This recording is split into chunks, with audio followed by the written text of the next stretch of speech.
কিশোরগঞ্জের ভৈরবে ওয়ার্ড বিএনপির এক নেতাকে হাইব্রিড ডাকাকে কেন্দ্র করে ফের দফায় দফায় সংঘর্ষ হয়েছে।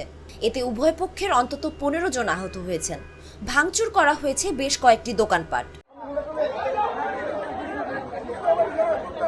রোববার বিকেলে ও সন্ধ্যার দিকে পৌর শহরের চণ্ডীবের মধ্যপাড়ায় দুপক্ষের মধ্যে 2 দফায় সংঘর্ষের ঘটনা ঘটে। এর আগে শনিবার দুপুরে একই ঘটনার জেরে দুই পক্ষ সংঘর্ষে জড়িয়েছিল। এতে দুই পক্ষের অন্তত 8 জন আহত হয়েছিলেন।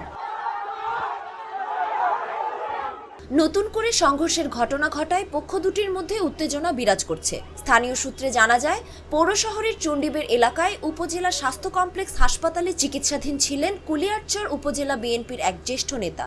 শনিবার দুপুরে তাকে শুভেচ্ছা জানাতে চণ্ডীবের এলাকার বিএনপির নেতাকর্মীরা লোকজন নিয়ে জড়ো হন। এ সময় 9 নম্বর ওয়ার্ড বিএনপির যুবদল সভাপতি আক্তার মিয়ার পক্ষের লোকজন ও পৌর শহরের 9 নম্বর ওয়ার্ড বিএনপির সাবেক সভাপতি আকবর মিয়ার ছেলে ওয়ার্ড যুবদল নেতা শফিকুল ইসলামের লোকজনের মধ্যে কথা কাটাকাটি হয়।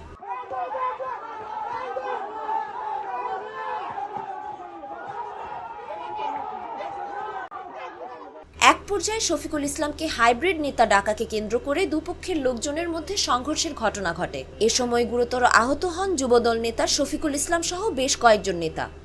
খবর পেয়ে থানা পুলিশ ও বিএনপির নেতারা ঘটনাস্থলে গিয়ে সংঘর্ষ নিয়ন্ত্রণে আনেন।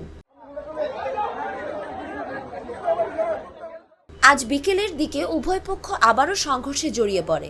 খবর পেয়ে পুলিশ ও সেনা সদস্যরা ঘটনাস্থলে আসেন। ভৈরব উপজেলা বিএনপির সভাপতি রফিকুল ইসলাম বলেন, আমরা গিয়ে দুই পক্ষকে শান্ত করে এসেছি। মঙ্গলবার এ নিয়ে সালিশ হবে। এ বিষয়ে ভৈরব থানার পরিদর্শক শাহিন মিয়া জানান, পুলিশ ও সেনা সদস্যের উপস্থিতির পর পরিস্থিতি নিয়ন্ত্রণে আসে। বর্তমানে দুই পক্ষই শান্ত আছে।